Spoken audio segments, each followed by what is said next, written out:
हर पंचायत में 10-10 करोड़ से ऊपर का काम हुआ है, लेकिन घूमने पर कहीं पता नहीं चलता है कि 10 करोड़ का काम कहाँ हुआ। वो अपने नेताजी के शुभचिंतक थे, तो उनके यहाँ एक चापाकल बन गया, शौचालय बन गया और उनके आंगन में सोलिंग हो गया। और बिहार में पंचायत चुनाव समापन की ओर है।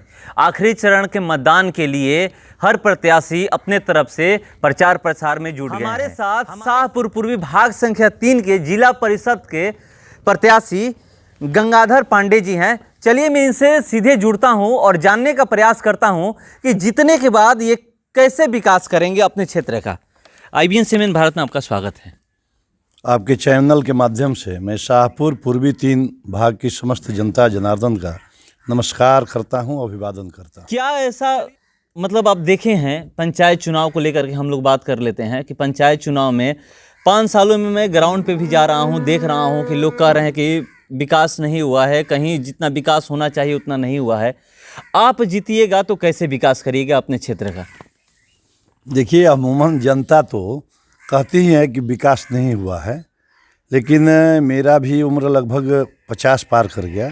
हम लोग जब बच्चे थे तो गौरा बाजार से धूल जब उड़ती थी तो संभावना लगती थी कि कोई बस और कोई यात्री वाहन आ रही है।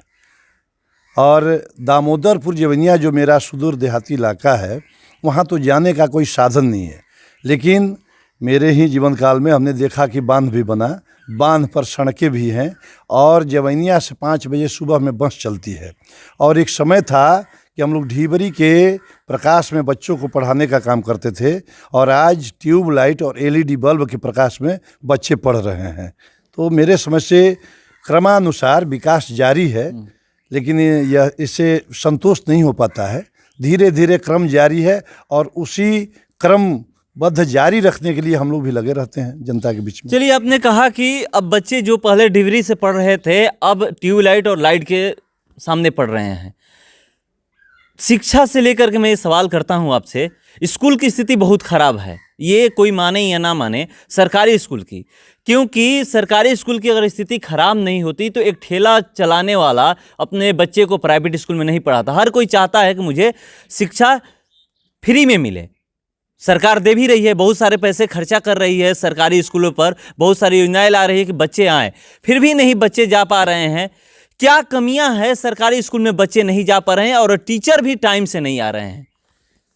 देखिए, यह क्वेश्चन तो समसामयिक नहीं है, फिर भी यदि आपका क्वेश्चन है तो मेरा यह मानना है कि शिक्षा प्रबंधन में राज्य सरकार, भारत सरकार बखूबी काम कर रही है।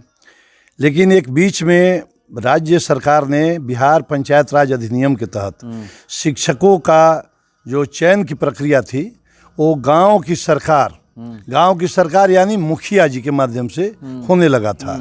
तो सरकार की मंशा थी कि गांव के बच्चों का विकास तब होगा जब गांव की सरकार के द्वारा गांव के बीच से चुने गए शिक्षक लाएंगे। लेकिन जस्ट अमूमन उल्टा हो गया।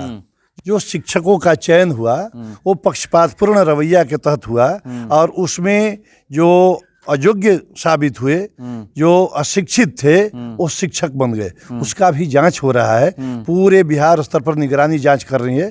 वैसे जो अयोग्य शिक्षक हैं उनको किनारे किया जा रहा है, उनका वेतन वापसी हो रहा है, FIR हो रहा है। पहले सरकारी स्कूल में बच्चे दिखते थे, अब तो दिख ही नहीं रहे हैं। विकास की सोच है, आपाधापी है आम जनता के बीच में।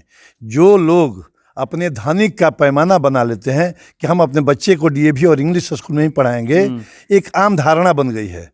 ऐसा है नहीं, सरकारी स्कूल में भी अच्छी और उत्तम पढ़ाई की व्यवस्था है, उसका लाभ लोग नहीं ले पा रहे हैं। एक धारणा है कि हम अपने बच्चे को पढ़ाएंगे आरा पटना, सरकारी नहीं प्राइवेट स्कूल में, तो हमारी गांव में प्रतिष्ठा बढ़ेगी कि इनका बेटा बाहर पढ़ता है। देखिए, आप जो ये कह रहे हैं ठीक है, ये लोग सोच रहे हैं कि उनकी धारणा बन गई है, मगर आप देखते होंगे कि स्कूल में टीचर कितने बजे आते हैं। 3 बजे तक क्लास लगना चाहिए, 9 से 3 क्लास है, तो वो 3 बजे नहीं, आप 1:30 से 2 बजे तक क्लास ऑफ हो जाता है, बच्चे घर आ जाते हैं। पहले जो पढ़ाई होता था 10 से 4 स्कूल कंटिन्यू चलता था, सोमवार से शनिवार तक, अब चल नहीं रहा है। अगर कहिएगा मैं पंचायत चुनाव के बाद स्कूल में भी जाने वाला हूं, मैं दिखाऊंगा कि क्या स्थिति है स्कूलों की। लोग कहते हैं कि भैया एक बार मेरे गांव में आकर देख लीजिए हमारे स्कूल की स्थिति क्या है। देखिए सभी का निचोड़ है कि हर चीज के मेरे समझ से अमूमन ये इस प्रजातंत्रात्मक व्यवस्था में जनता दोषी है। हम 10 साल जिला परिषद सदस्य रहे हैं, हम जिला शिक्षा समिति के सदस्य थे, हमको निरीक्षण करने के लिए मिला था। हम जिस विद्यालय में जाते थे वहाँ के जो एचएम होते थे, जो प्राचार्य होते थे, जो सहायक शिक्षक सहायक शिक्षिका, उनको पता चल जाता था कि टीम आ रही है, गंगाधर पांडे आ रहे हैं। उनके ससुर भसुर जो हमारे शुभचिंतक होते थे, जो हमारे मतदाता होते थे, वो पुरजोर विरोध करते थे। हमारी पतोह है, हमारी भवा है, वो 2 बजे निकल जाती है, यदि जांच कीजिएगा तो फिर आपको वोट नहीं देंगे। तो हम भी हाथ पर हाथ रखे बैठ जाते थे। तो फिर घाटे में तो वो ग्रामीण जनता होती है जिनके बच्चे पढ़ रहे हैं। तो फिर हम क्या करें, जनता ही तो दोषी है भैया हमारे समझ से। जब सरकार ने बनाया कि आपके गांव में आपके ही बच्चे पढ़ते हैं तो आपके ही गांव के शिक्षक रहेंगे, पंचायत में मुखिया को पावर दिया गया कि अपने पंचायत को प्राथमिकता दीजिए, वहाँ का शिक्षक बहाल कीजिए। वो अयोग्य शिक्षक को बहाल कर दिए, और वो शिक्षक जब बहाल हो गए तो वो गांव स्कूल में नहीं जा करके खेत में काम करते हैं 11 बजे तक, और 2 बजे फिर अपने गाय और भैंस का गरवारी करने आ जाते हैं स्कूल छोड़ करके। तो फिर हम लोग करें क्या? यदि हम कार्रवाई करते हैं तो हमसे लोग कहते हैं कि तो वोट नहीं देंगे, और हम यदि लिखते हैं शासन प्रशासन में तो उसको लोग दे करके पैसा मैनेज कर देते हैं। तो अल्टीमेटली दोषी तो मेरे समझ से अभिभावक हैं, जनता है। जिला परिषद से आप चुनाव लड़ रहे हैं, 2 बार रह भी चुके हैं। आप जिला परिषद में लोग कहते हैं कि फंडे नहीं आता है, तो कैसे विकास होता है? जिला परिषद का कार्य क्या है? बहुत अच्छा बात।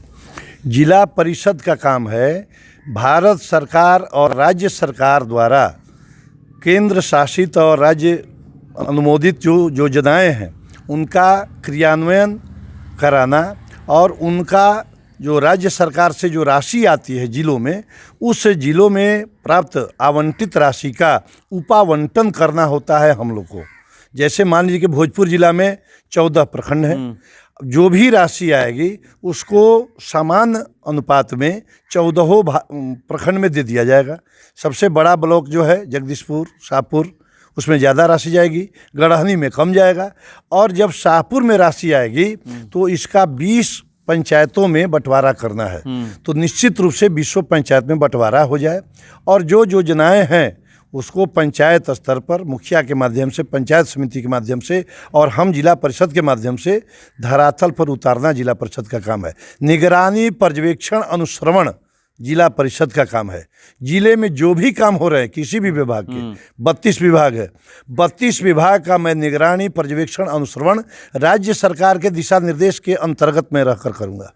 यही काम है। चलिए, पंचायत चुनाव नली गली से ऊपर उठता ही नहीं है, न कोई स्वास्थ्य की बात करता है, न शिक्षा की बात करता है। ये इस क्षेत्र में ये क्षेत्र संख्या 3 है, इसी की हम लोग बात कर ले। आप कहीं जाइएगा तो कोरोना में आप देखे होंगे, कोरोना ने ये बता दिया कि हॉस्पिटल क्या होता है। ऐसे तो ठीक है, गांव में लोग पता था, किसी किसी का तबीयत खराब होता था तो कहीं इधर उधर लोग जाते थे, मगर कोरोना सबको ये बता दिया कि स्वास्थ्य और हॉस्पिटल का महत्व क्या है। फिर भी लोग अभी भी नहीं समझ रहे हैं। नली गली से ऊपर कोई बात ही नहीं कर रहा है कि हम स्वास्थ्य के लिए क्या करेंगे, शिक्षा के लिए क्या करेंगे। आप क्या करिएगा इस स्वास्थ्य और शिक्षा के लिए? स्वास्थ्य के लिए मेरी जो सोच है कि हम लोग जिला परिषद की जब बैठकें होती हैं, त्रैमासिक बैठकें होती हैं, उसमें शाहपुर प्रखंड के, शाहपुर पूर्वी कहिए या पूरे शाहपुर प्रखंड में जितने एपीएस और पीएस यानी प्राथमिक स्वास्थ्य केंद्र, अतिरिक्त प्राथमिक स्वास्थ्य केंद्र हैं, उसको निश्चित रूप से हम टाइमली डॉक्टर बैठवाएंगे, वहाँ सरकारी दवा उपलब्ध कराएंगे। और बहुत बड़ा काम है, दायित्व है नेताओं का, हम सामाजिक कार्यकर्ताओं का, जनता के बीच में जागरूकता लाना। हमारा प्रयास रहेगा कि जनता को जागरूक करें। जनता को जो नेता लोग हैं वो केवल जाति में बांट करके, धर्म में बांट करके और अपनी माने क्षणिक फायदा के लिए माने उनको जागरूक नहीं होने देते हैं। मेरा प्रयास है कि हम जागरूक करें शिक्षा के प्रति, स्वास्थ्य के प्रति। आपको भी जानकारी होनी चाहिए। आप पता कीजिए अपने स्थानीय सांसद और एमएलए से, केंद्रीय विद्यालय में हमारे शाहपुर के कोई लड़के पढ़ते हैं क्या? नवोदय विद्यालय में हमारे शाहपुर प्रखंड के लड़के हैं क्या? बहुत ही कम, माने 1%। इसके पीछे कारण क्या है लोग जानते नहीं हैं। नवोदय विद्यालय तो बिहिया में है, हाँ, फिर भी नहीं है। हर जिले में एक नवोदय विद्यालय होता है, और नवोदय विद्यालय में नामांकन के लिए आज तक कोई गार्जियन तो मेरे पास कहा ही नहीं। केंद्रीय विद्यालय नई दिल्ली में या कई संस्थान है, उसमें नामांकन के लिए कोई गार्जियन कहा ही नहीं। गांव के लोग मांगते हैं चापाकल। चापाकल का दाम है 5,000 रुपया। वो चापाकल मांगेंगे, उस पर वोटिंग कर देंगे, लेकिन अस्थाई विकास की बात, अस्थाई अपना घरेलू बात नहीं करेंगे। मेरे बेटे का कल्याण कैसे हो, मेरे बेटे का नौकरी कैसे लगे, इसकी बात नहीं करते हैं। तो हम तो अपने इस दर्द से कायल हैं कि हमारी जनता जागरूक बने, अपने अस्थाई विकास की बात करे, अपने जो भावी पीढ़ी है उनकी विकास की बात करे, और इसके लिए मैं सदैव तत्पर रहूंगा। नल जल कल इस सबसे गली मली जो ये है, इससे ऊपर उठना चाहिए। नहीं, नल जल तो माने बुनियादी समस्या है। देखिए वो बुनियादी है। अभी मैं वहाँ कहीं दमोदरपुर पंचायत में था, वहाँ देख रहा हूँ कि लगा है, वहाँ पर नल लगा है मगर पानी नहीं आ रहा है। तो ये कैसा विकास है? देखिए अब वहाँ फिर जाएंगे। वो नल जल की योजना बुनियादी समस्या और नीतीश कुमार जी की बहुत ही उत्तम महत्वपूर्ण योजना है। यह माने क्षितिजल पावक गगन समीरा। जब जल नहीं रहेगा तो जीवन तो अधूरा रहेगा। शुद्ध जल की व्यवस्था नीतीश जी ने किया। अब बीच में जो भाया मीडिया है, जो ठेकेदार आया काम कराने के लिए, सरकार कही थी कि काम करवाइए सही ढंग से, तो यहाँ के गांव वाले हम लोग क्या किए कि जो ठेकेदार आया पटना का, हाजीपुर का, उसको अपने घर पे सुलाने लगे, हलवा खिलाने लगे, और वो ठेकेदार क्या किया कि आपका नौकरी लगवा देंगे, नाइट गार्ड बना देंगे, जनरेटर दे देंगे। अब वो लोग उसको काफ़ी आतिथ्य सत्कार किए और वो इसी में भूख मार करके निकल गया। आपका रोड कच्चा छोड़ दिया, कबार दिया। आज भी हर घर में नल है लेकिन जल नहीं जा रहा है। जल नहीं जा रहा है। तो इसकी शिकायत मैं मुख्यमंत्री तक पहुंचाऊंगा, जिला परिषद की बैठक में रखूंगा, यदि यहाँ की जनता आशीर्वाद देती है तब। तो चलिए एक आखिरी सवाल है, आप घूम रहे हैं, कितना विकास देख रहे हैं कि धरातल पर हुआ है? 5 साल तो मैं नहीं था। विकास में जरूर खामियां है, विकास में कमी है, और जो लोग भी पंचायत प्रतिनिधि हुए हैं काफ़ी अंतर है। हम तो बता दूं, हम सभी 6 पंचायत का डाटा निकाल करके रखे हैं। हर पंचायत में 10-10 करोड़ से ऊपर का काम हुआ है, लेकिन घूमने पर कहीं पता नहीं चलता है कि 10 करोड़ का काम कहाँ हुआ। वो अब पता चलता है कि यह उस नेताजी के शुभचिंतक थे, तो उनके यहाँ एक चापाकल बन गया, शौचालय बन गया, और उनके आंगन में सोलिंग हो गया। और यदि मैं कहता हूँ तो मैं रोड सोलिंग नहीं हुआ, आंगन सोलिंग आंगन सोलिंग हो गया। चलिए, तो अगर ये जीतते हैं और इस क्षेत्र की जनता इनको जीत दिलाती है, तो ये स्वास्थ्य शिक्षा से लेकर के जो भी तमाम धरातल पे जो भी काम आपको नहीं दिख रहा है वो काम दिखेगा। और हाँ, नली गली से भी ऊपर उठकर, मगर गांव की पंचायत की सरकार होती है, गांव की सरकार होती है, पंचायत जो होता है वो गांव की सरकार होती है, तो उसमें नली गली का भी महत्व है। मगर उससे ऊपर उठ करके स्वास्थ्य और शिक्षा की बात कर रहे हैं कि यहाँ पर जो भी हॉस्पिटल ये 6 पंचायत में रहेगा, जो उप स्वास्थ्य केंद्र है, उसमें डॉक्टर बैठेंगे। चलिए फिलहाल इस खबर में इतना ही, बने रहिए हमारे साथ। नमस्कार।